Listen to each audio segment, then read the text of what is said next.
My name is Rachel Thompson, and I'm 31 years old. 3 months ago, I emptied my life savings to pay for my mother's emergency surgery. $9,000 that represented every penny I'd worked for over the past 5 years. I drove her to every appointment, slept in hospital chairs, and nursed her back to health during her recovery. But last week, at her birthday party in front of our entire extended family, she stood up and tearfully thanked my younger sister Emma for being her hero and saving her life with such generous sacrifice. I'd love to know which corner of the globe you're watching from, and if this story speaks to you, make sure to subscribe. Tomorrow's video is one you absolutely can't miss. Emma smiled gracefully and accepted the applause, never once mentioning that she hadn't contributed a single dollar to Mom's medical bills. In fact, she'd been in Europe on vacation with her boyfriend, while I was maxing out credit cards to cover the surgery costs. But according to Mom's version of events, Emma was the devoted daughter who'd moved heaven and earth to ensure her mother received life-saving treatment. The worst part wasn't just the lie. It was watching Emma bask in praise that belonged to me, while our relatives whispered about how responsible and selfless she was compared to her career-focused older sister. If you've ever been erased from your own story by the people who should love you most, you'll understand the rage that's been building inside me ever since that moment. What my family doesn't know is that I kept every receipt, every bank statement, every piece of documentation from Mom's medical crisis. And what I discovered while organizing those papers revealed a betrayal so calculated and cruel that it's taken me weeks to fully comprehend the depth of their deception.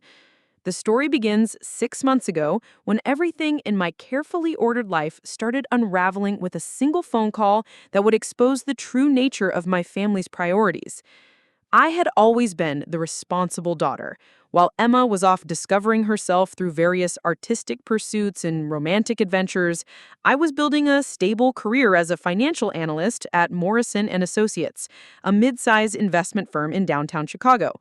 My life was predictable in the best possible way: steady income, growing savings account, and a clear 5-year plan that included buying my own condo and possibly starting graduate school.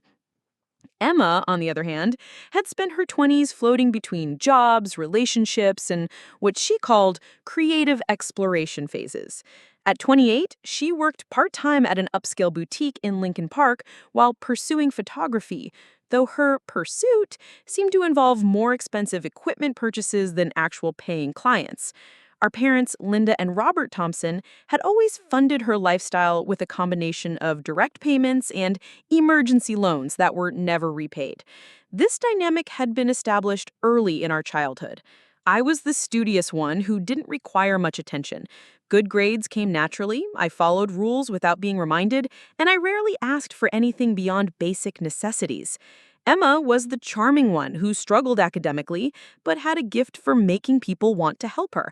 Teachers gave her extra chances, friends shared their homework, and our parents treated her setbacks as temporary hurdles rather than patterns of behavior. By the time we reached adulthood, I had internalized my role as the self-sufficient daughter. I paid my own way through college with a combination of scholarships and part-time jobs, while Emma's education was fully funded by our parents despite her mediocre performance and frequent major changes. I bought my own car, furnished my own apartment, and managed my finances without family assistance. Emma lived in a studio apartment that our parents helped subsidize, drove a car they'd co-signed for, and treated family dinners as opportunities to discuss her latest financial challenges. The inequity bothered me sometimes, especially when I watched my savings grow slowly while Emma received what amounted to an allowance disguised as parental support. But I told myself that our parents were just responding to different needs. I was capable of independence, so they trusted me to handle my own affairs. Emma needed more guidance and support, so they provided it. It seemed like a reasonable division of parental resources based on our individual circumstances. What I didn't realize was how this dynamic had shaped our parents' perception of our respective value to the family. In their minds, I was the daughter who didn't need them, while Emma was the daughter who required their active involvement and protection. This perception would prove devastating when our family faced its first real crisis. The phone call came on a Thursday evening in late September. I was reviewing quarterly reports at my kitchen table when Mom's name appeared on my phone screen. Her voice was shaky, unfamiliar. Rachel, honey, I need to tell you something. I've been having some health issues. My stomach dropped immediately. Mom was 58, generally healthy, and rarely complained about physical problems. For her to call about health issues meant something serious was happening. What kind of issues, Mom? Have you seen a doctor? I've been having severe abdominal pain for the past few weeks. I finally went to the emergency room yesterday because I couldn't stand it anymore.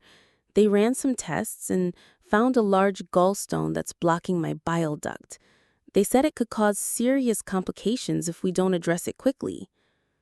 I grabbed a pen and started taking notes, my analytical mind immediately shifting into problem-solving mode. Okay, what did the doctors recommend? What's the treatment plan? They want to do surgery to remove my gallbladder and clear the blockage. It's called a cholecystectomy with bile duct exploration. The surgeon said it's a fairly routine procedure, but because of the blockage, it's more complicated than a standard gallbladder removal. When do they want to schedule the surgery? There was a pause that made my chest tighten. That's the problem, Rachel. Our insurance will cover most of it, but there's still a significant out-of-pocket cost. The surgeon's fee, the anesthesiologist, the specialized equipment they need for the bile duct procedure. It adds up to about $9,000 that we need to pay up front before they'll schedule the surgery. $9,000. I thought about my savings account, which had taken 5 years of careful budgeting to build up to $12,000. I thought about my 5-year plan, my condo fund, my dream of financial independence. How soon do they need the money? They want to schedule the surgery for next week. The surgeon said delaying could lead to infection or permanent liver damage. Rachel, I'm scared. Your father and I have been trying to figure out how to come up with the money, but with the mortgage and his reduced hours at the warehouse. Dad had been working reduced hours for the past year due to back problems that limited his ability to do heavy lifting. Their financial situation had been tight even before this medical emergency. Mom, don't worry about the money. I'll take care of it. The words came out automatically, without hesitation. This was my mother's health, possibly her life. The money in my savings account was just numbers on a statement compared to her well-being. Oh, Rachel, I can't ask you to do that. That's too much money. You're not asking, I'm offering. I'll call the hospital tomorrow morning and arrange payment. Just focus on preparing for the surgery and getting better. I could hear her crying softly on the other end of the line. Thank you, sweetheart. I don't know what we'd do without you. You've always been our rock.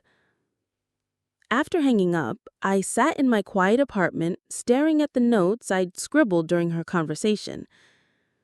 $9,000 would leave me with $3,000 in savings. Not enough for a condo down payment, not enough for graduate school, barely enough for a true emergency fund. But my mother needed surgery, and I had the means to help her. The choice was obvious. What never occurred to me was to ask where Emma was in all of this, or why the burden of solving our family's crisis had automatically fallen onto me. I was so accustomed to being the responsible daughter that I didn't question whether Emma had even been told about Mom's condition, much less asked to contribute financially. I called the hospital the next morning and arranged to pay the $9,000 balance with the combination of my savings and a cash advance on my credit card. The billing department was efficient and grateful. Apparently, many families struggle to meet these upfront payment requirements, and they appreciated working with someone who could resolve the financial obstacle quickly. That afternoon, I called Mom to confirm that the payment had been processed and the surgery was scheduled for the following Tuesday. The hospital called to confirm everything is set, she said, her voice filled with relief. Rachel, I can't thank you enough. You've literally saved my life. That's what family is for, Mom. I'll take Monday off work to drive you to the pre-surgery appointment, and I'll be there on Tuesday for the procedure.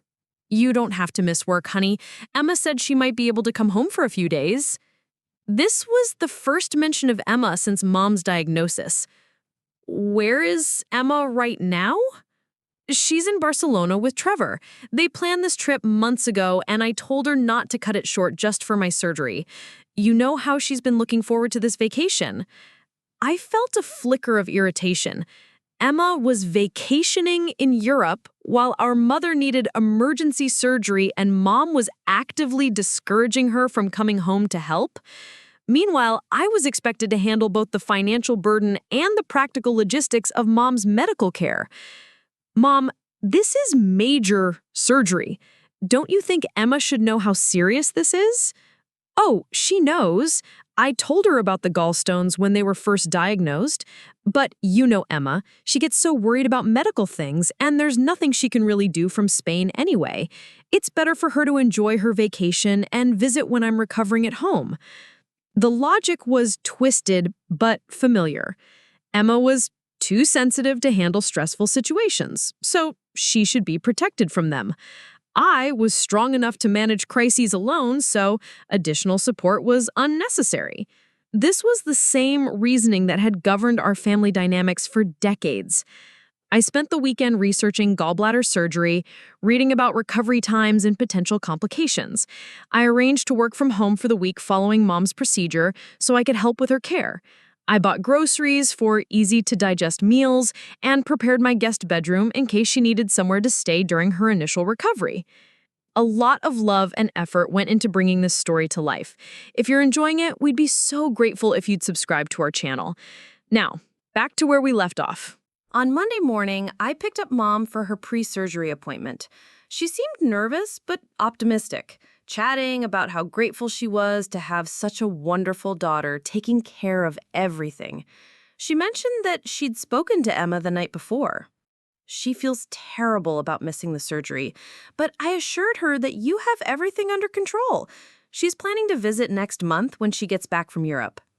I focused on driving and tried not to calculate how much money Emma was probably spending on her extended European vacation, money that could have contributed to Mom's medical expenses.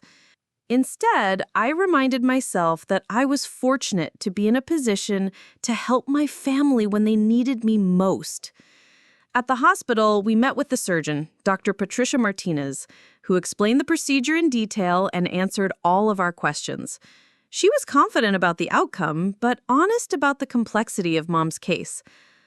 The bile duct exploration adds some risk and recovery time, but it's necessary to clear the blockage completely. With proper postoperative care, most patients return to normal activities within 3 to 4 weeks. As we left the hospital, Mom squeezed my hand. "I'm so lucky to have you, Rachel. Emma means well, but she just doesn't have your strength and practical nature. I don't know how I'd get through this without you." I felt a mixture of pride and resentment that I couldn't quite untangle. I was proud to be dependable, proud to be trusted with important responsibilities. But I was also beginning to resent the assumption that my strength meant I didn't need support, that my practical nature meant I didn't deserve consideration. That evening, I reviewed my financial situation one more time. The $9,000 payment had left me with $3,200 in savings and $6,000 in new credit card debt. My 5-year plan was effectively destroyed. But I tried to focus on the positive. My mother was going to receive the medical care she needed, and I had been able to provide it without asking anyone else for help.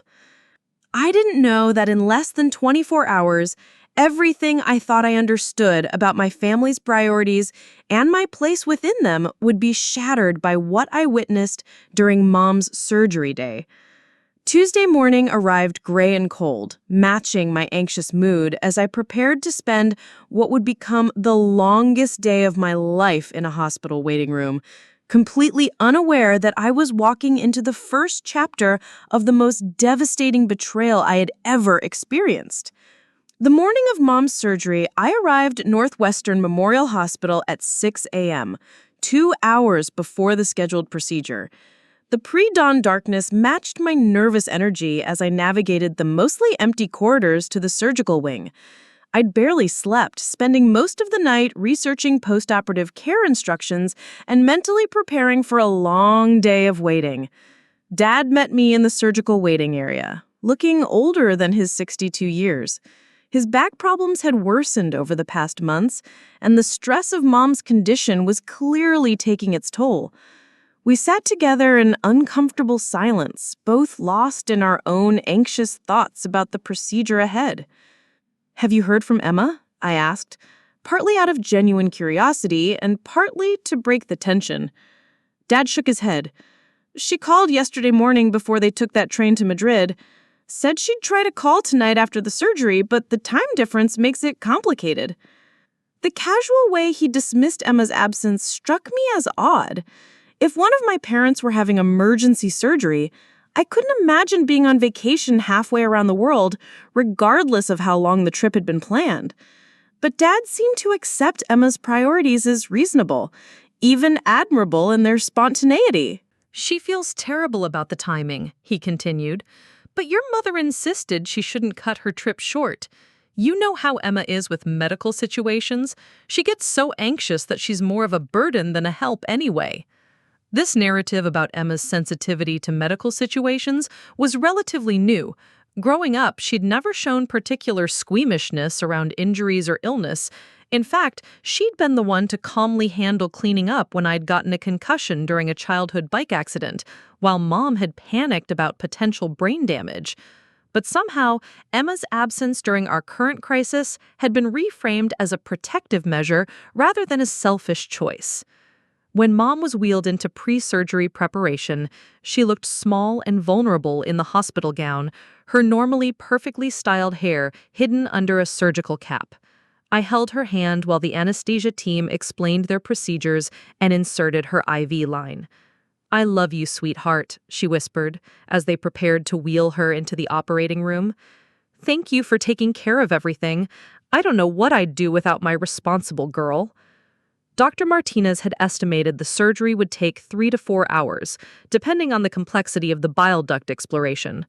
I settled into the waiting area with a stack of work files, determined to stay productive during the long wait ahead. Dad dozed fitfully in the chair beside me, his chronic back pain making comfortable positioning nearly impossible. Around hour 2, my phone buzzed with a text from Emma. The message was cheerful and casual. "Thinking of you all today, at the most amazing flamenco show in Seville. Mom's going to be fine. She's tougher than she looks. Love you." The disconnect between Emma's carefree tone and the gravity of our situation was jarring. She was watching entertainment while our mother underwent major surgery, and her message seemed more focused on sharing her travel experiences than expressing genuine concern about the outcome of the procedure. I showed the text to Dad, expecting him to share my frustration. Instead, he smiled warmly.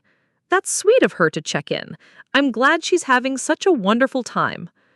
"Dad, Mom is having emergency surgery right now. Doesn't it bother you that Emma is sightseeing instead of being here?" He looked puzzled by my question. "Rachel, there's nothing Emma could do here that you're not already handling perfectly. Why should both of my daughters sacrifice their plans when one is more than capable of managing the situation?" The implications stung more than I expected. Emma's vacation plans were worth protecting, but my financial security and emotional well-being were expendable. Emma's presence would be a burden, but my constant availability was simply expected. The double standard was so deeply ingrained in our family dynamics that Dad couldn't even recognize it when directly confronted. During the third hour of waiting, I found myself reflecting on how these patterns had developed over our lifetime. Emma had always been treated as the family member who needed protection from life's harsh realities, while I was expected to absorb those realities without complaint or support. When Emma had struggled academically in high school, our parents had hired expensive tutors and negotiated with teachers for extra credit opportunities. When I had excelled academically, it was treated as a natural ability that required no special recognition or investment. Emma's C average was celebrated as hard-earned progress, while my A average was simply expected. During college, Emma changed majors 4 times, extending her education to 6 years while our parents continued funding her exploration of different career paths.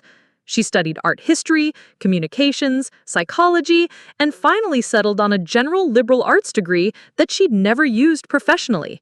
Each major change was framed as Emma discovering her passion, finding her authentic self through educational experimentation. I had chosen finance as a freshman and completed my degree in 4 years with a clear career trajectory, graduating summa cum laude and immediately securing a position at Morrison and Associates.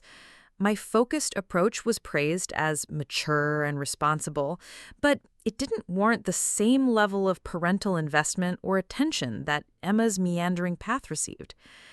The pattern had continued into our adult relationships. Emma's romantic life was a source of constant family discussion and concern.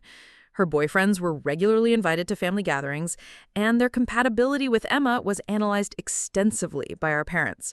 When relationships ended, Emma received emotional support and often financial assistance to help her through the transition. My dating life, by contrast, was rarely discussed in family settings. I'd had several serious relationships that my parents knew about, but never seemed particularly invested in. When I'd broken up with Michael after 3 years together, Mom had offered a brief, "I'm sorry, honey," before immediately shifting the conversation to Emma's latest romantic drama. Even our living situations reflected this disparity in treatment. Emma's studio apartment in Lincoln Park was in a trendy neighborhood with expensive rent that required ongoing parental subsidies. Our parents justified this expense by claiming that Emma needed to live in an inspiring environment to nurture her creativity. They'd helped her decorate, bought her furniture, and regularly supplemented her rent when the boutique's part-time schedule didn't provide sufficient income. My modest but comfortable apartment in a practical neighborhood was entirely self-funded. I'd furnished it gradually with budget-friendly pieces and clearance finds, never asking for family assistance with housing costs. My responsible financial management was commended, but it wasn't rewarded with the same level of practical support that Emma's irresponsibility received. 4 hours into the surgery, Dr. Martinez finally appeared in the waiting area. Her expression was professionally reassuring as she approached Dad and me. "The surgery went very well," she announced. "We were able to remove the gallbladder laparoscopically and successfully cleared the bile duct blockage. Linda's liver function should return to normal within a few weeks, and she should make a full recovery." The relief was overwhelming. Dad actually started crying, releasing tension that had been building for weeks since Mom's initial symptoms had appeared. I felt my own eyes fill with tears as the reality of successful surgery settled in. "She's in recovery now and should be awake within the next hour," Dr. Martinez continued. "The next few days will involve monitoring for any complications and managing her pain levels, but all indicators suggest a smooth recovery process." As Dr. Martinez left to check on other patients, Dad pulled me into an unexpected hug.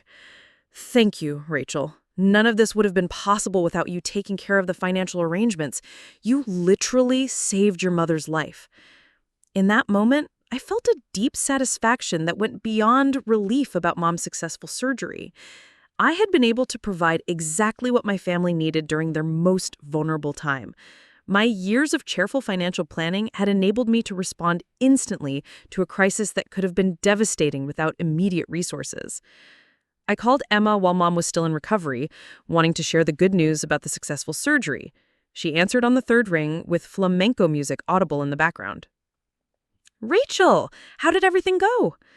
"The surgery was successful. Dr. Martinez said Mom should make a full recovery and she's awake and comfortable now." "Oh my God, that's amazing. I've been so worried all day. I could barely enjoy the sights because I kept thinking about her." The claim of worry seemed inconsistent with her cheerful text from the flamenco show, but I chose not to point out the contradiction. "She should be able to go home in a few days. I'm planning to stay with her for the first week to help with recovery." "You're such an angel, Rachel. I wish I could be there to help, but I know Mom's in the best possible hands with you taking care of everything."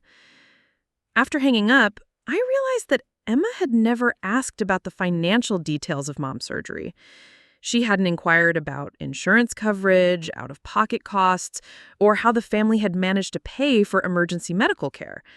Her focus was entirely on the emotional and medical aspects of the situation, as if the financial logistics had been handled by some invisible force rather than her sister's sacrifice. When I was finally allowed to see Mom in recovery, she was groggy from anesthesia, but alert enough to squeeze my hand and smile weakly.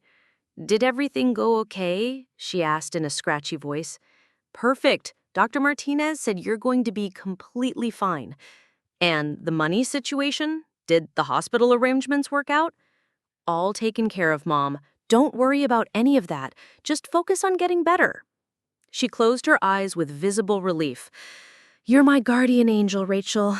I don't know how I got so lucky to have such a responsible, caring daughter."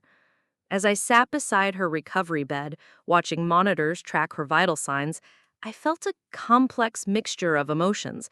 Pride in my ability to solve our family's crisis, satisfaction in knowing that my financial sacrifice had directly contributed to saving my mother's life, but also a growing awareness that my role as the family problem solver came with costs that no one else seemed to recognize or appreciate. Emma would return from her European vacation with wonderful memories and Instagram photos. Our parents would continue subsidizing her lifestyle and protecting her from stressful situations. And I would rebuild my depleted savings account while managing the credit card debt I'd incurred to pay for Mom's surgery. But Mom was alive and recovering, and at that moment, the disparity in family treatment seemed like a small price to pay for such a positive outcome. I had no idea this moment of satisfaction would soon be poisoned by a betrayal so complete that it would force me to question everything I thought I knew about my family's love and loyalty. Mom's recovery progressed smoothly over the following weeks, but something fundamental had shifted in our family dynamics that I couldn't quite identify. She came home from the hospital 3 days after surgery, and I took the entire week off work to manage her postoperative care. I prepared her medications, helped her with daily activities, drove her to follow-up appointments, and gradually introduced solid foods back into her diet, according to Dr. Martinez's instructions. During this intensive caregiving period, I began noticing subtle changes in how Mom talked about the surgery and her recovery. Initially, she'd been effusively grateful for my financial and practical support. But as the days passed, her narrative about the crisis started evolving in ways that made me increasingly uncomfortable. It started with small comments during her phone conversations with friends and relatives.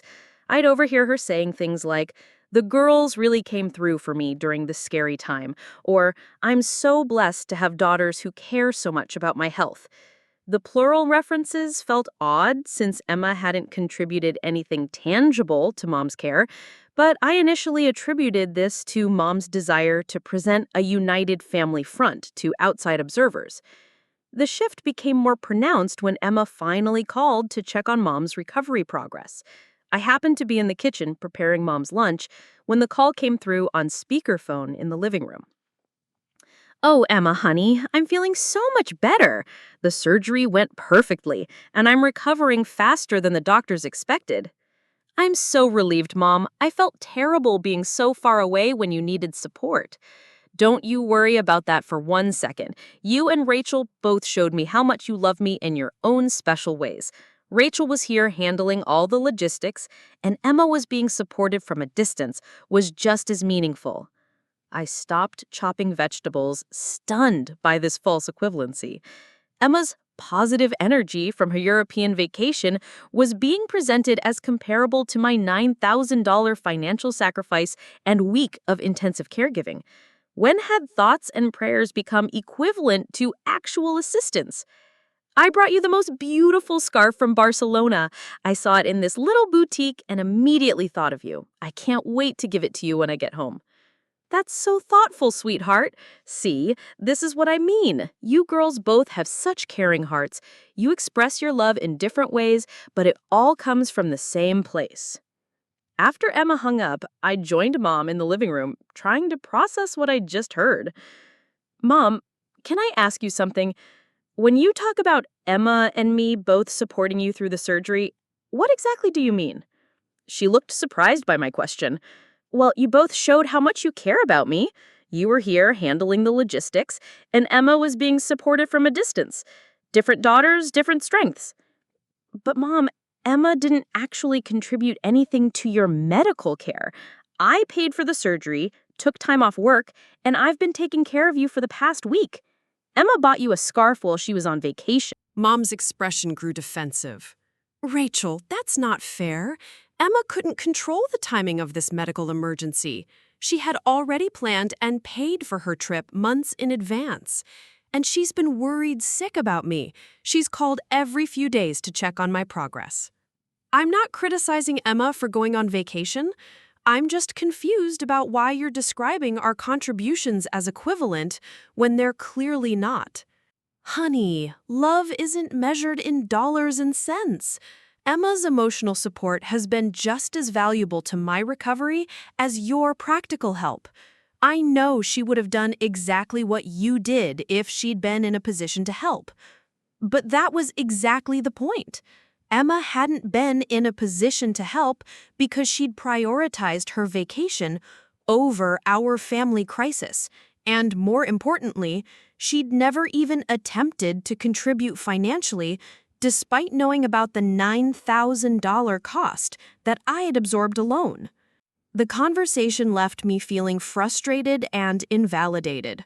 My concrete sacrifices were being diluted by vague claims about Emma's emotional support, creating a false narrative where both daughters had equally contributed to Mom's recovery.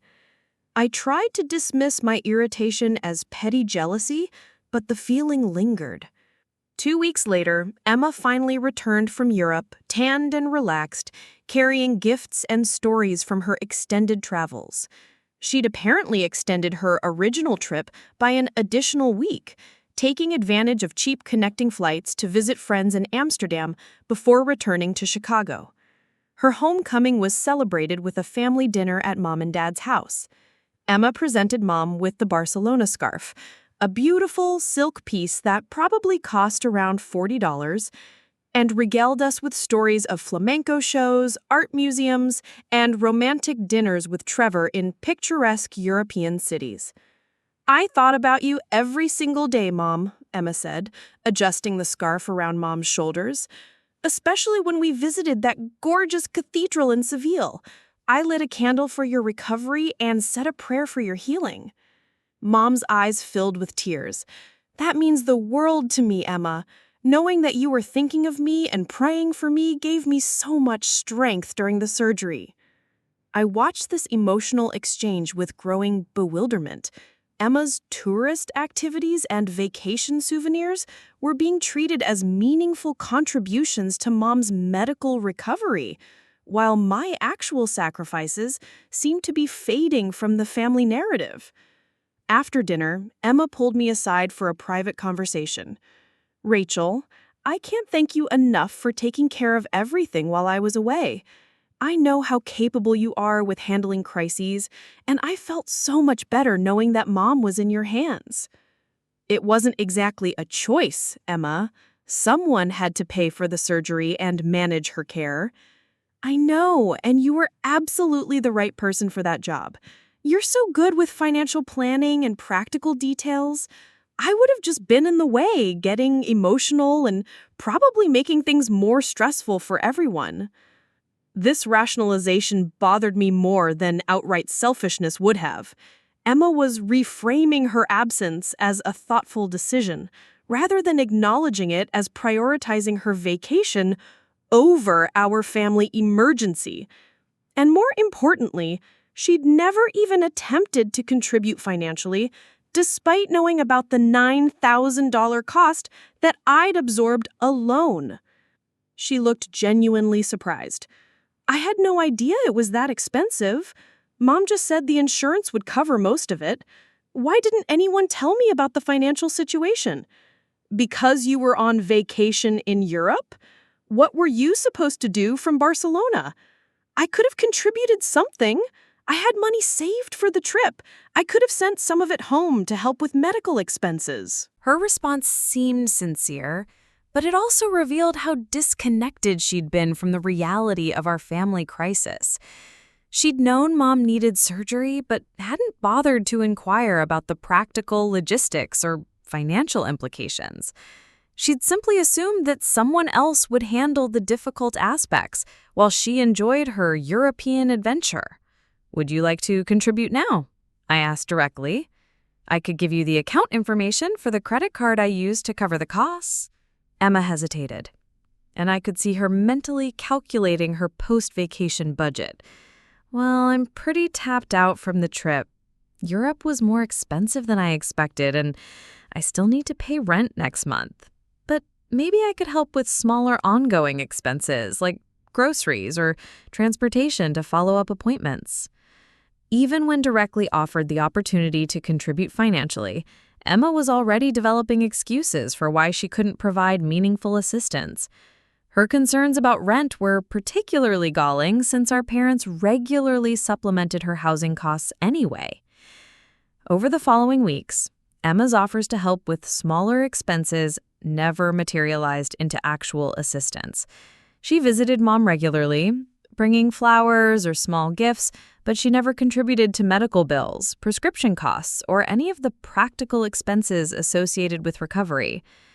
Meanwhile, I continued managing the financial aftermath of Mom's surgery while rebuilding my depleted savings account. The $6,000 in credit card debt carried interest charges that would add hundreds of dollars to the total cost of Mom's medical care. My 5-year financial plan was completely derailed, and I was starting from scratch in terms of building emergency funds. But the most disturbing development was how the family narrative about the surgery continued evolving in Emma's favor. During conversations with extended relatives, Mom began telling stories that emphasized Emma's emotional support and thoughtful gestures while minimizing the practical assistance I'd provided. "Both girls were wonderful during my surgery," became Mom's standard response when people asked about family support. "Rachel handled all the logistics, and Emma provided such comfort and encouragement from afar.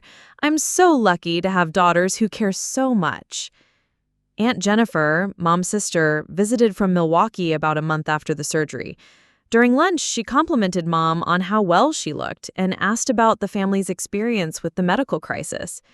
"It was scary for a while, but my girls really stepped up to take care of me. Emma was traveling in Europe when it happened, but she called constantly to check on me and even lit candles in churches for my recovery. And of course, Rachel was here managing all the practical details." "That must have been expensive," Aunt Jennifer said. "Medical bills can be overwhelming even with good insurance." "Oh, the girls took care of all that," Mom said vaguely. "I didn't have to worry about the financial side because I knew they'd handle whatever needed to be done." The plural reference was jarring. Emma hadn't taken care of anything financial, but Mom was presenting the burden as shared between both daughters. I wanted to correct the record, but didn't want to embarrass Mom in front of her sister. Later that evening, after Aunt Jennifer had left, I confronted Mom about her misleading statements regarding the surgery expenses. "Mom, when you tell people that the girls took care of the financial arrangements, it's not accurate. I paid for everything myself." "Rachel, honey, I'm not trying to take credit away from you, but Emma would have helped if she'd been able to. It's not fair to make her feel guilty about the timing of her vacation." "I'm not trying to make her feel guilty. I'm trying to make sure that people understand what actually happened. What actually happened is that my family came together to support me during a medical crisis. Emma provided emotional support, you provided practical support, and together you made sure I received the care I needed." This revised version of events was becoming increasingly entrenched in Mom's memory, despite bearing little resemblance to reality. Emma's vacation activities were being retroactively transformed into meaningful contributions to Mom's recovery, while my concrete sacrifices were being minimized as simply practical support. The warning signs were becoming impossible to ignore. Our family was systematically rewriting the history of Mom's medical crisis to create a more palatable narrative that protected Emma from any criticism while diminishing my actual contributions. I was watching my own story being stolen in real time, but I still couldn't believe that the betrayal would become as complete and devastating as it eventually did. The breaking point was still weeks away, but the groundwork for my complete erasure from the family narrative was already being laid through these subtle distortions and false equivalencies. Each small revision to the story was preparing the foundation for a much larger deception that would leave me questioning everything I thought I knew about my family's love and loyalty. 3 months after Mom's surgery, the invitation arrived in my mailbox on a Tuesday afternoon. Elegant cream cardstock with gold lettering announced that Linda and Robert Thompson were hosting a celebration dinner for Mom's 60th birthday. The party was scheduled for the following Saturday at Romano's, an upscale Italian restaurant in downtown Naperville that our family reserved for special occasions. I felt genuinely excited about celebrating Mom's milestone birthday, especially given how frightening her health scare had been just months earlier. Her recovery had been complete and smooth, with Dr. Martinez declaring her healing process exemplary during the final follow-up appointment. The birthday celebration felt like a perfect opportunity to acknowledge not just another year of life, but Mom's successful survival of a potentially serious medical crisis.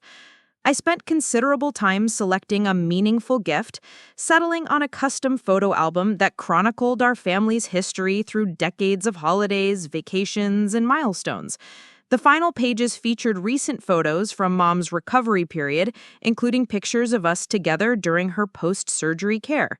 I wrote a heartfelt inscription about how grateful I was to celebrate another year with her, especially after nearly losing her to the gallbladder complications. Saturday evening arrived with unseasonably warm weather for early December. Romano's had reserved their private dining room for our party, which accommodated about 30 people, including extended family, close family friends, and several couples from Mom and Dad's social circle. The atmosphere was festive and warm, with Italian music playing softly in the background, and tables decorated with white linens and fresh flowers. Emma had arrived early to help with decorating, wearing a stunning emerald dress that perfectly complemented her post-vacation glow. She'd clearly put considerable effort into her appearance, with professionally styled hair and makeup that suggested this evening was particularly important to her. She greeted me enthusiastically when I arrived, complimenting my outfit and expressing excitement about the celebration ahead. "Mom's gonna be so surprised by everyone who came," Emma said, gesturing around a crowded room. "I think this might be one of her best birthdays ever." The guest list included faces I hadn't seen in months or even years. Uncle Paul and Aunt Margaret had driven down from Wisconsin. Several of Mom's college friends had flown in from various states.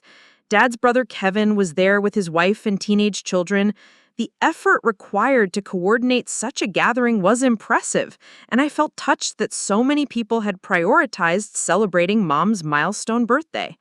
When Mom and Dad arrived, fashionably late as planned, Mom's reaction was everything we'd hoped for. She genuinely gasped with surprise and immediately began crying happy tears as she recognized faces from different chapters of her life. The evening began with cocktails and appetizers, followed by a sit-down dinner featuring Mom's favorite Italian dishes. The conversation flowed easily among family and friends who hadn't seen each other in far too long.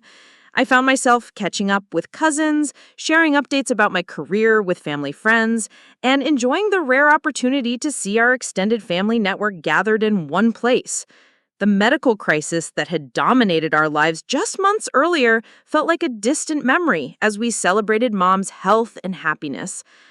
After dinner, Dad stood up to offer a toast that officially kicked off the birthday tribute portion of the evening. He spoke lovingly about Mom's strength, kindness, and resilience, referencing her recent health challenges and expressing gratitude for her complete recovery. His words were heartfelt and brought tears to many eyes around the room. "We almost lost her this year," Dad said, his voice wavering slightly. "But Linda fought through a serious medical crisis with characteristic grace and determination.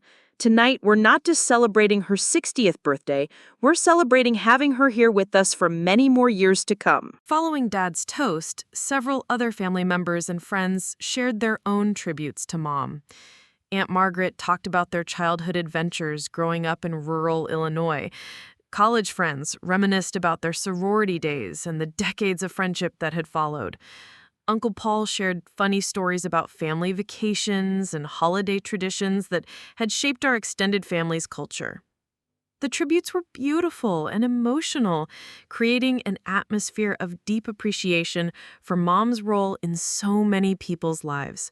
I felt proud to be her daughter and grateful for the strong family connections that had brought everyone together for this special celebration.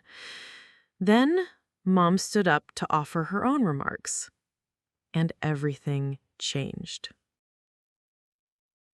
I am so overwhelmed by all of you being here tonight, she began, her voice steady but emotional. Turning 60 feels like such a milestone, especially after the health scare I had earlier this year. But what that experience taught me more than anything else was how blessed I am to have such an incredible family. She paused to wipe away tears, and the room fell completely silent in anticipation of her words. When I was facing surgery and feeling so frightened about the outcome, my daughters showed me what unconditional love really looks like. They both dropped everything to make sure I received the best possible care, and their support made all the difference in my recovery. My chest tightened as I heard the familiar plural reference, but I assumed Mom would clarify our different contributions as she had done in previous conversations with family members. Rachel was amazing with all the logistics and practical details, making sure I got to appointments and had everything I needed during recovery. But tonight, I want to especially acknowledge my daughter Emma, who made the most incredible sacrifice to ensure that I could have the surgery I needed. The room's attention shifted toward Emma, who was sitting 2 seats away from me at the long table. I felt confused by Mom's focus on Emma's contributions, which had consisted primarily of phone calls and the Barcelona scarf. When the doctors told us that my surgery would cost $9,000 out of pocket, I honestly didn't know how we were going to manage such an enormous expense. But Emma immediately stepped forward and insisted on paying for the entire procedure herself. The words hit me like a physical blow. I felt the blood drain from my face as I processed what Mom had just said to a room full of our extended family and friends. She emptied her savings account and even took on debt to make sure that her mother could receive life-saving medical care. Emma never hesitated for a moment, never complained about the financial burden, and never made me feel guilty about accepting such an enormous gift. The room erupted in appreciative murmurs and applause. I heard Aunt Margaret say, "Oh my goodness," and Uncle Paul whistle softly in admiration. All eyes were on Emma, who was accepting the praise with gracious humility, her cheeks flushed with what appeared to be genuine emotion. I don't know how I got so lucky to have a daughter who would sacrifice her own financial security to save her mother's life, Mom continued, her voice breaking with gratitude. Emma, you are my hero, and I will never forget what you did for me during the scariest time of my life. The applause grew louder as family members turned to congratulate Emma on her incredible generosity and selflessness. I sat frozen in my chair, unable to process the magnitude of what had just happened. My mother had just publicly credited Emma with my $9,000 sacrifice, my emptied savings account, my credit card debt, my financial devastation. Emma stood up to acknowledge the applause, tears streaming down her face as she accepted hugs and congratulations from relatives who were clearly moved by her supposed sacrifice. She looked across the table at me with an expression that seemed to convey gratitude for my discretion in not correcting Mom's story.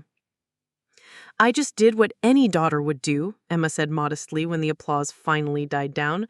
Family comes first, always. I couldn't imagine letting my mother suffer because of money. Cousin Jennifer leaned over to whisper in my ear, "Your sister is incredible. Not many people your age would give up their entire savings for family." Uncle Kevin nodded approvingly at Emma and said, "You raised some amazing daughters, Linda. That kind of selflessness is rare." I excused myself to go to the bathroom, needing a few minutes to process what had just occurred. In the privacy of the restroom, I stared at my reflection in the mirror and tried to understand how my own family could have orchestrated such a complete betrayal of reality. This wasn't a case of Mom accidentally misstating facts or misremembering details.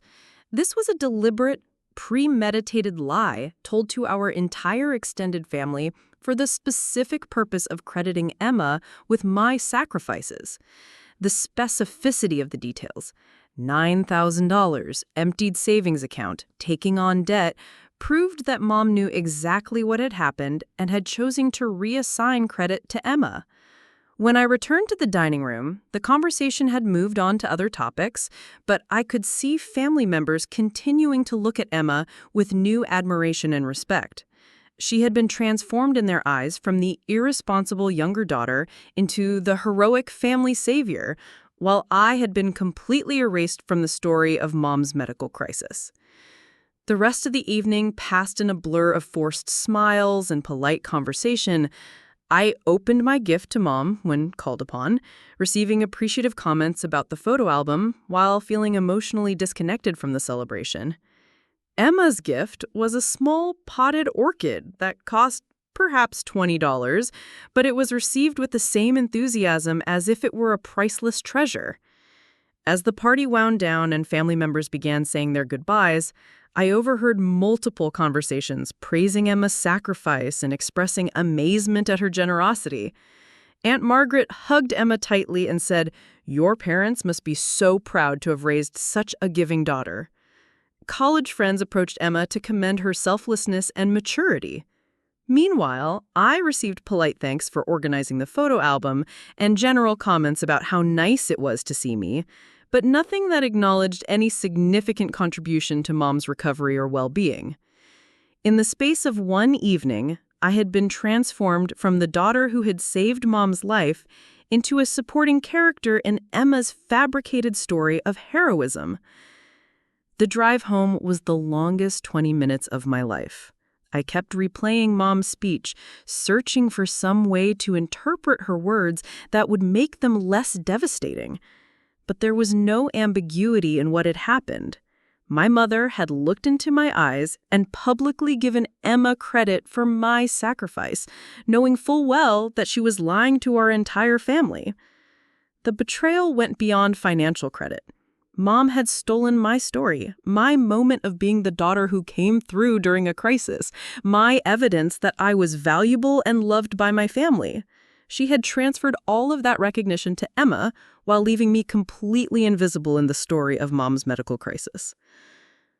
That night, I lay awake trying to understand how the people who were supposed to love me most could have planned and executed such a cruel deception. The birthday party hadn't been a celebration of Mom's recovery. It had been a carefully orchestrated event designed to rewrite history and give Emma credit for my sacrifices. I finally understood that the months of narrative shifting and false equivalencies had been building toward this moment. My family had been systematically preparing to erase me from Mom's story, and they had chosen the most public, humiliating way possible to complete that erasure. The worst part was realizing that Emma had been complicit in the lie. Her tears, her modest acceptance of praise, her grateful glances in my direction, all of it had been performance art designed to steal credit for my sacrifice while making me complicit in my own betrayal through my silence. As I stared at the ceiling in the dark apartment, I felt something die inside me that would never recover. My faith in family, my belief in fairness, my trust in the people who had claimed to love me, all of it was gone, replaced by a cold understanding that I was completely alone in the world. But lying there in the darkness, I also felt something new taking root, a determination to expose the truth and reclaim my story, no matter what it cost me. The first week after Mom's birthday party was the darkest period of my adult life. I called in sick for work for 3 consecutive days, unable to summon the energy or focus needed to analyze financial reports when my own world had been shattered so completely. I spent those days cycling between rage, grief, and a hollow numbness that made even basic tasks feel impossible. But on Thursday morning, something shifted. I was sitting at my kitchen table, staring at the stack of medical bills and payment confirmations I'd kept for Mom's surgery, when a thought crystallized with startling clarity. I had proof. Whatever narrative my family wanted to create about Emma's heroism, I possessed documentation that told the true story. I spread the papers across my table like a detective organizing evidence. Hospital billing statements showing my name as the responsible party. Credit card receipts for the $6,000 portion I'd charged when my savings ran short. Bank statements showing the $3,000 withdrawal that had emptied my account.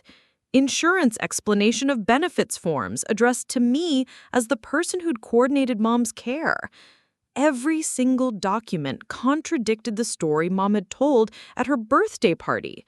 Emma's name appeared nowhere in the financial records because she had contributed nothing to Mom's medical expenses. The paper trail was irrefutable proof that I, not Emma, had made the sacrifice that saved Mom's life. But having proof and knowing what to do with it were different challenges entirely. I couldn't simply walk into the next family gathering and start waving hospital bills around like some deranged accountant.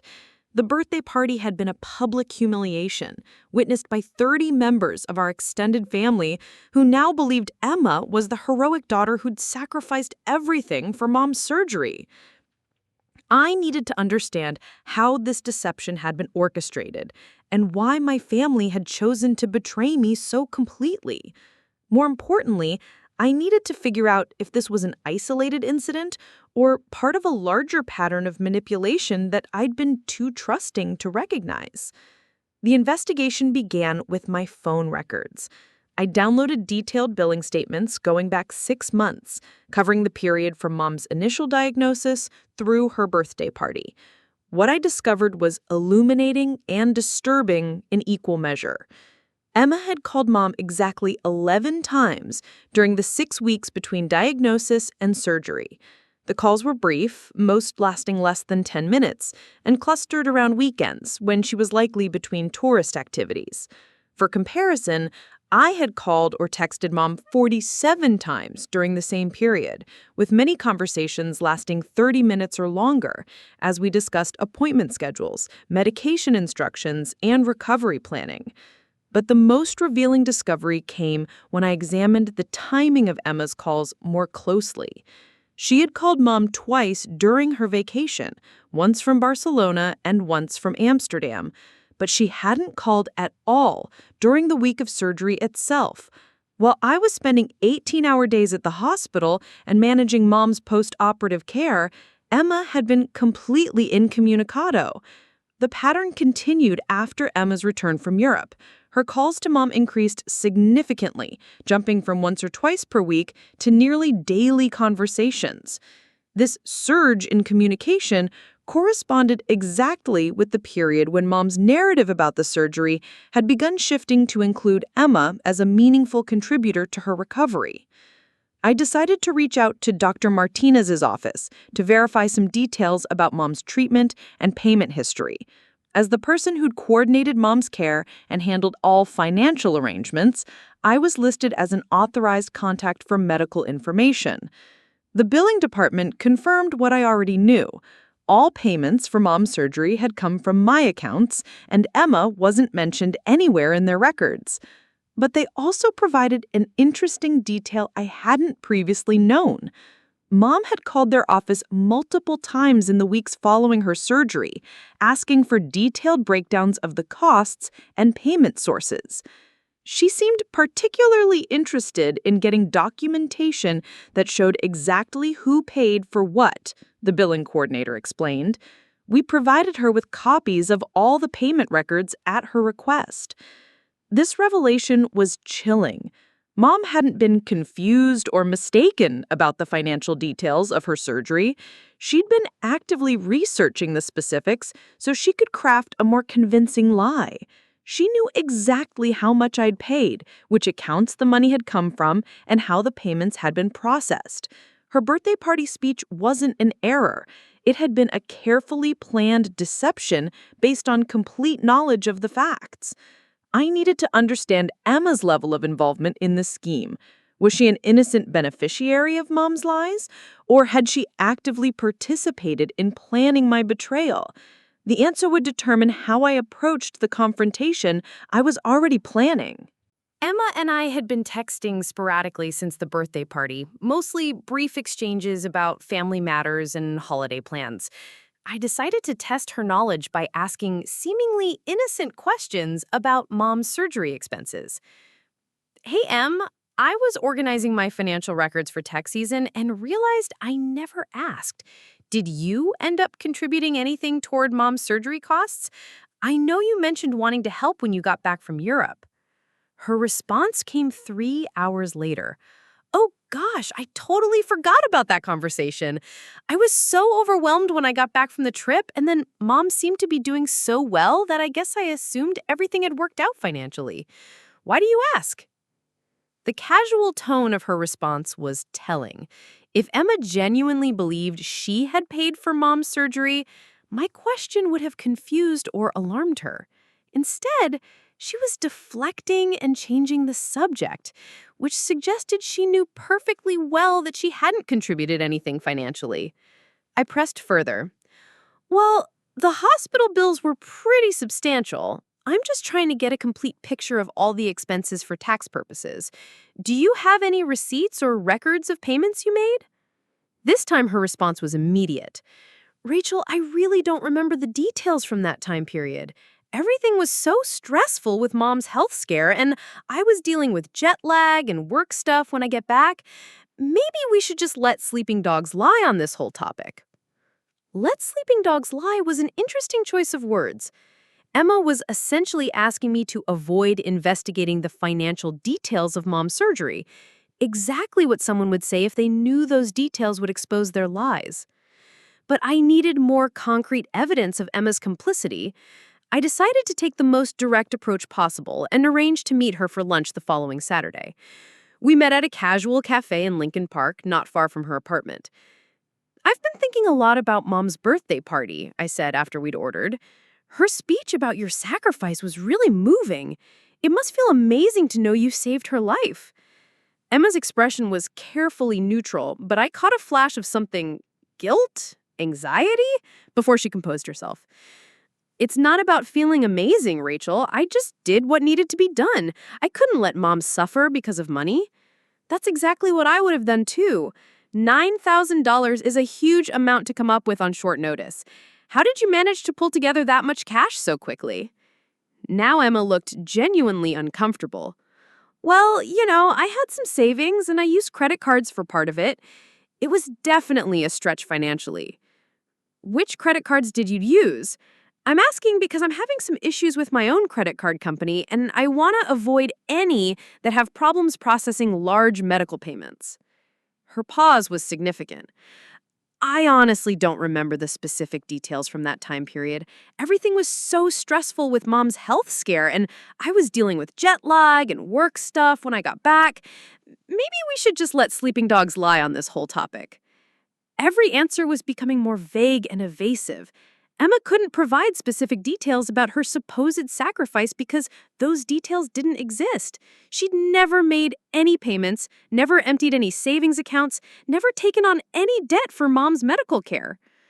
Do you still have the receipts from the hospital payments? Mom's been asking me for copies of all the medical expenses for her tax records, and I told her I'd help gather everything together.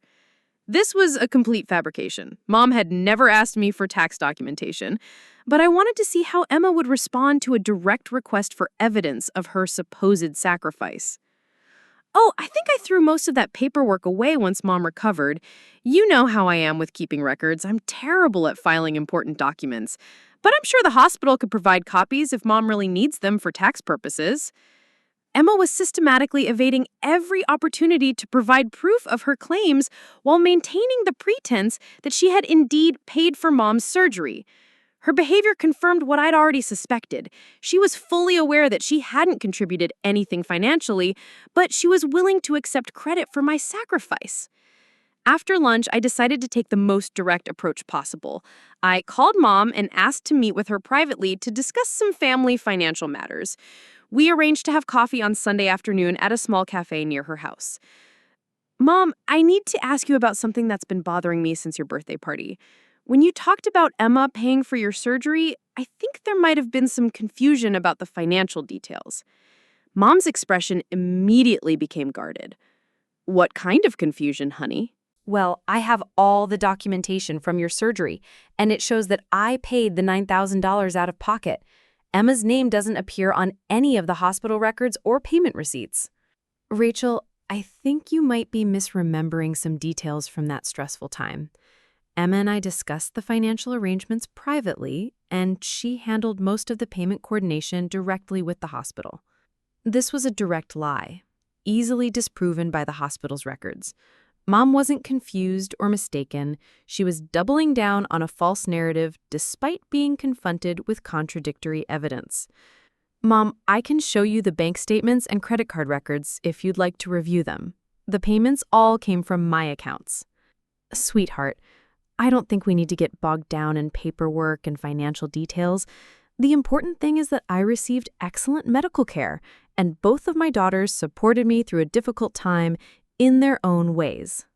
She was retreating to the familiar refrain about different kinds of support, but this time I wasn't willing to accept the false equivalency. Mom, at your birthday party, you specifically credited Emma with paying $9,000 and emptying her savings account. Those were very specific claims that don't match the financial records. Mom's demeanor shifted from defensive to cold. Rachel, I'm disappointed that you're trying to diminish your sister's contribution to my recovery. Emma made significant sacrifices that you apparently aren't aware of, and it's unfair of you to question her generosity based on incomplete information. The conversation was surreal. Mom was accusing me of diminishing Emma's contributions while refusing to acknowledge that I had been the one to make the actual financial sacrifice. She was treating my factual documentation as incomplete information while defending Emma's non-existent contributions as unquestionable truth. What specific sacrifices did Emma make that I'm not aware of? Emma's support was emotional and spiritual, which are just as valuable as financial contributions. She provided comfort and encouragement that were essential to my healing process. But Mom, you didn't say that at your birthday party. You specifically said that Emma paid for the surgery and emptied her savings account. That's not emotional support. That's a factual claim about financial contributions. I think you're being overly literal about the details of a speech that was meant to express gratitude and love, not provide an accounting report. With that response, I finally understood the full scope of what had happened.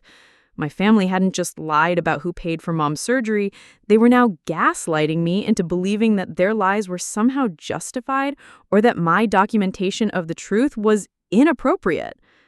I left that coffee meeting with absolute clarity about my situation. This wasn't a misunderstanding that could be resolved through conversation. This was a deliberate, coordinated betrayal by people who had decided that Emma's image was more important than my reality. The investigation phase was complete. I had all the evidence I needed to prove the truth, and I finally understood the depth of my family's willingness to sacrifice me for Emma's benefit. Now, it was time to decide what to do with that knowledge. The war for my own story was about to begin, and this time, I would be prepared for battle. The confrontation I'd been planning began 2 weeks after my disastrous coffee meeting with Mom. I'd spent those 14 days in a state of cold, methodical preparation that surprised me with its intensity. Every conversation, every piece of evidence, every potential response had been analyzed and cataloged.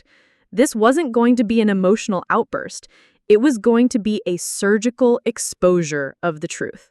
My first strategic move was enlisting Dr. Patricia Martinez as an ally. I called her office and requested a meeting to discuss some concerns about Mom's post-operative care documentation. When we met, I explained the situation carefully, presenting the evidence I'd gathered about the payment discrepancies. Dr. Martinez was visibly disturbed by what I showed her. Rachel, I remember you very clearly from your mother's surgery. You were the family member who handled all the financial arrangements, stayed during the entire procedure, and coordinated her post-operative care. The idea that someone else paid for the surgery is not just incorrect, it's completely contradicted by our medical records. Would you be willing to provide a written statement confirming who actually paid for Mom's surgery? Absolutely. This kind of misrepresentation could affect our ability to work with your family in the future. We need accurate records of who our responsible parties actually are. Dr. Martinez agreed to prepare a detailed summary of all interactions with our family, including specific documentation of payment sources and primary caregivers. This would serve as professional medical validation of my version of events. Next, I reached out to my supervisor at Morrison & Associates, Jennifer Park. I'd confided in her about Mom's surgery and the financial strain it had caused, and she'd been supportive throughout that difficult period. When I explained what had happened at the birthday party, her reaction was immediate and fierce. Rachel, that's not just family drama, that's a form of identity theft. Your family publicly claimed credit for your financial sacrifice and allowed you to be humiliated in front of your extended relatives. I'll absolutely provide documentation of our conversations about your mother's medical expenses. Jennifer offered to write a formal letter detailing my requests for time off, discussions about the financial burden, and my obvious stress during Mom's recovery period. She also suggested involving our company's HR department, which had records of my interactions regarding family medical leave. But my most crucial strategic decision was bringing in witnesses who had been present at Mom's birthday party. I contacted Uncle Paul first, arranging to meet him for lunch, ostensibly to thank him for attending the celebration. Once we were seated at a quiet restaurant, I opened my laptop and pulled up the hospital billing records. Uncle Paul, I need to show you something that's been troubling me since Mom's birthday party.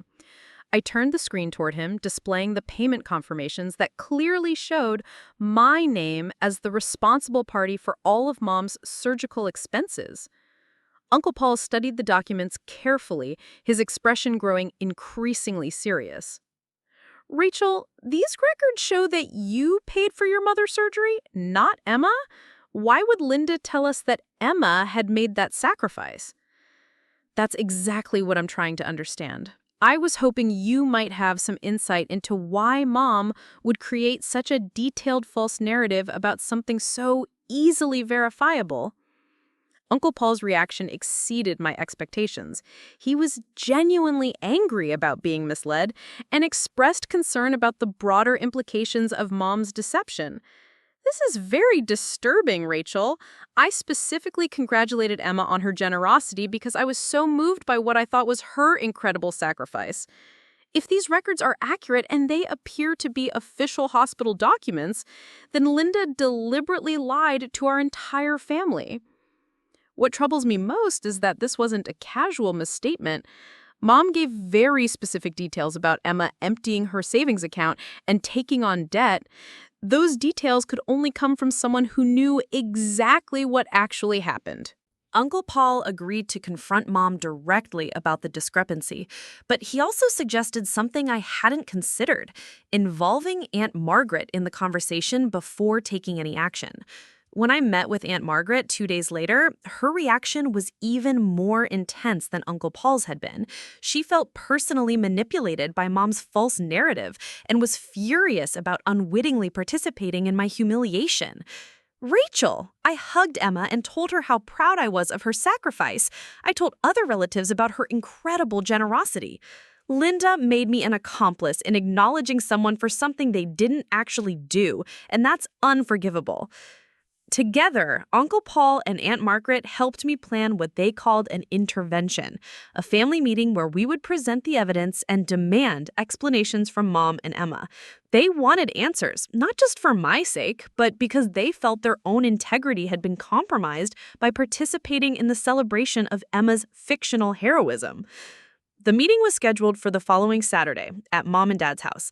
I arranged it by calling Mom and explaining that some family members had questions about financial matters related to her surgery. I kept the explanation vague, saying only that there seemed to be some confusion that needed to be cleared up. Saturday morning, I prepared like I was going into battle. I organized all my documentation into a comprehensive presentation folder with copies for each family member who would be present. Bank statements, hospital bills, credit card receipts, payment confirmations, insurance claims, everything that proved my version of events and contradicted Mom's birthday party narrative. I arrived at my parents' house at exactly 2 o'clock, carrying my evidence in a professional-looking leather portfolio. Uncle Paul and Aunt Margaret were already there, sitting in the living room with obviously strained expressions. Mom and Dad looked nervous, clearly sensing that something significant was about to happen. Emma arrived 15 minutes late, immediately complaining about traffic and asking why such a formal meeting had been necessary. Her casual attitude suggested she had no idea what was coming, which made me wonder how much Mom had told her about planning the birthday party deception. "Thank you all for being here," I began once everyone was seated. "I've asked Uncle Paul and Aunt Margaret to join us because they witnessed something at Mom's birthday party that needs to be addressed directly and honestly." Mom's posture immediately became defensive. "Rachel, what exactly are you referring to?" "I'm referring to your speech about Emma's sacrifice, Mom. Specifically, your claim that Emma paid $9,000 for your surgery and emptied her savings account to save your life. Every single word of that statement was completely false." Emma shifted uncomfortably, but she didn't speak. Her silence was telling. If she genuinely believed she had paid for Mom's surgery, my statement would have confused or surprised her. I opened my portfolio and began distributing copies of the hospital payment records to everyone in the room. These are the official billing statements from Northwestern Memorial Hospital showing every payment made for Mom's surgery. As you can clearly see, all payments came from my accounts. Emma's name appears nowhere in the hospital's financial records. The room fell completely silent as everyone examined the documents. Uncle Paul and Aunt Margaret nodded grimly. They'd already reviewed the evidence and knew what it proved. Dad looked genuinely shocked, as if he were seeing the payment details for the first time. Mom's face had drained of color, but her expression remained stubbornly defiant. "Rachel, I don't appreciate you ambushing the family with paperwork and accusations," Emma finally said, but her voice lacked any real conviction. "These aren't accusations, Emma. These are facts. Mom told 30 members of our extended family that you paid for her surgery, that you emptied your savings account, and that you took on debt to save her life. Every single word of that statement was completely false." "Maybe there was some confusion about the financial arrangements," Dad interjected weakly. "Those were very stressful times for everyone." "There was no confusion, Dad. I have documentation proving that Mom contacted the hospital billing department multiple times after her surgery, specifically requesting detailed breakdowns of payment sources. She knew exactly who had paid for what when she gave that speech." Uncle Paul leaned forward, his voice stern. "Linda, Rachel has presented clear evidence that contradicts what you told us at your birthday party. I need you to explain why you claimed that Emma had paid for your surgery when these records show that Rachel made all the payments." Mom's composure finally began to crack under direct questioning from her brother-in-law. "This family meeting is inappropriate and hurtful. Rachel is trying to embarrass Emma and create conflict where none needs to exist." "I'm trying to get the truth, Mom. Did Emma pay $9,000 for your surgery, or did I?" Emma provided crucial emotional and spiritual support that was every bit as valuable as financial contributions, Mom replied, retreating to her familiar deflection strategy. That's not what you said at your birthday party, I pressed. You made very specific claims about financial sacrifices that never happened. Uncle Paul and Aunt Margaret congratulated Emma based on false information you provided. Aunt Margaret spoke up, her voice cold with anger. Linda, I specifically told Emma how impressed I was by her financial sacrifice. I told other family members about her incredible generosity. If she didn't actually make that sacrifice, then you manipulated me into participating in a lie. Emma finally found her voice, but her response was telling. Maybe Mom misspoke about some of the details, but the important thing is that she received excellent medical care. Mom didn't misspeak, Emma. She lied, and you accepted credit for my sacrifice without correcting the record. I never asked Mom to give me credit, but you took it. You stood up at that dinner, accepted applause for my financial sacrifice, and allowed 30 people to believe you were the hero who saved Mom's life. The confrontation continued for another 20 minutes, with each family member's true character being revealed under pressure. Mom refused to admit she had lied, instead claiming that I was being overly literal about the details of a speech meant to express gratitude. Emma insisted she hadn't intended to deceive anyone, but couldn't explain why she'd accepted praise for something she knew she hadn't done. Dad tried to play peacemaker, suggesting we agree to disagree about what had happened, as if documented facts were merely matters of opinion. But Uncle Paul and Aunt Margaret weren't willing to accept diplomatic solutions to deliberate deception. This isn't a disagreement, Uncle Paul stated firmly. This is fraud. Linda deliberately provided false information to make Emma look heroic while erasing Rachel's actual sacrifice. That's not a difference of perspective. That's a calculated betrayal.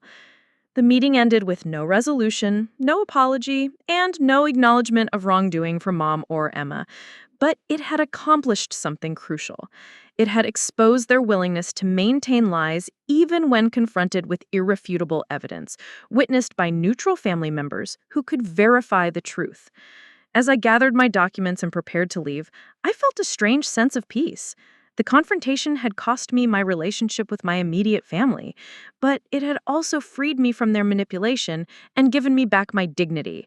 I was walking away from people who valued comfortable lies over painful truths, and for the first time in my life, I felt completely confident that I was making the right choice. 6 months after the confrontation that ended my relationship with my nuclear family, I was sitting in a coffee shop in downtown Chicago when my phone buzzed with a text from an unknown number. The message was from my cousin Jennifer, Uncle Paul's daughter, whom I hadn't spoken to since the birthday party disaster. Rachel, I wanted you to know that Uncle Paul told our entire side of the family what really happened with your mom's surgery. Everyone is horrified by how you were treated. We're having a family barbecue next weekend if you'd like to join us. You deserve to be surrounded by people who value truth and integrity. The invitation was unexpected and deeply moving. While I'd lost my immediate family, the confrontation had revealed allies I didn't know I had. Uncle Paul and Aunt Margaret had become fierce advocates for my version of events, sharing the documentation with other relatives and ensuring that the true story spread throughout our extended family network. The barbecue was a revelation. For the first time in my adult life, I was surrounded by family members who acknowledged my sacrifice and expressed genuine outrage about how I'd been betrayed. Cousin Jennifer hugged me tightly and said, "We always knew you were the responsible one, but we had no idea Emma was taking credit for your generosity. That's unforgivable." Uncle Kevin, Dad's brother, approached me with visible anger about the situation. "Your parents raised Emma to believe the world revolves around her, and now they're willing to destroy your reputation to maintain that illusion. It's sick, Rachel. You deserve so much better." These conversations were healing in ways I hadn't expected. For months, I'd questioned whether I was overreacting to what my immediate family had done. But hearing the shock and disgust from relatives who barely knew the details confirmed that my response had been proportionate to the betrayal. During that barbecue, I learned that my confrontation had created ripple effects throughout the family. Mom and Dad had been notably absent from recent family gatherings, apparently embarrassed by the exposure of their deception. Emma had reportedly been defensive and hostile when relatives questioned her about the surgery payments, further damaging her credibility. Linda called me last week, Aunt Margaret confided. She wanted to know if you'd been spreading lies about Emma to other family members. I told her that the truth isn't gossip, and she'd brought the scrutiny on herself by lying at the birthday party. The extended family's reaction had apparently been more severe than Mom had anticipated. Several relatives had confronted her directly about the false narrative, and others had simply stopped including Mom and Dad in family communications. The social consequences of their deception were finally catching up to them. Meanwhile, my own life had undergone a remarkable transformation. Freed from the emotional drain of managing my family's dysfunction, I'd channeled my energy into personal and professional growth. I'd been promoted to senior financial analyst at Morrison & Associates, with a salary increase that helped me rebuild my savings account more quickly than anticipated. The credit card debt from Mom's surgery was paid off within 4 months of the confrontation, and I was already ahead of schedule on reconstructing my 5-year financial plan. More importantly, I'd started investing in experiences and relationships that actually valued my contributions. I'd begun volunteering with a nonprofit organization that provided financial counseling to families dealing with medical crises. The work was personally meaningful and allowed me to use my analytical skills to help people navigate the same kind of emergency I handled during Mom's surgery. Several families had expressed gratitude for my guidance, and their appreciation felt genuine in ways that my family's acknowledgement never had. My dating life had also improved dramatically. Without the constant stress of managing family drama and absorbing their emotional manipulation, I was more confident and emotionally available. I'd started seeing Marcus, a fellow financial analyst, who appreciated my independence and integrity. He'd been supportive during the final stages of my family confrontation and had expressed admiration for my willingness to stand up for truth regardless of the consequences. "You're the most principled person I know," Marcus told me during one of our early conversations about family dynamics. "The fact that you chose integrity over maintaining relationships with people who are exploiting you shows incredible strength." The contrast between Marcus's respect for my boundaries and my family's expectation that I absorb abuse was stark. I'd spent so many years accepting my family's treatment as normal that I'd forgotten what healthy relationships actually looked like. 3 weeks ago, I received an unexpected phone call from Dr. Martinez's office. They were conducting a follow-up study on patient outcomes and family support systems, and they wanted to interview me about my experience as a primary caregiver during Mom's recovery. During the interview, I provided honest feedback about the financial and emotional challenges I'd faced as the sole family member responsible for coordinating Mom's care. The researcher was surprised to learn that I'd handled everything alone, noting that most patients had multiple family members involved in both practical and financial support. "Your mother was fortunate to have such a dedicated daughter," the researcher commented. "Not many adult children would sacrifice their financial security to ensure a parent receives necessary medical care."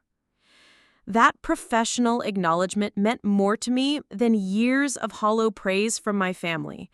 It was validation from a neutral source who understood the magnitude of what I'd actually accomplished. As I write this, a full year has passed since Mom's birthday party betrayal. I haven't spoken to Mom, Dad, or Emma since the confrontation, and I have no intention of resuming contact. They made their choice when they decided that maintaining Emma's false image was more important than acknowledging my sacrifice.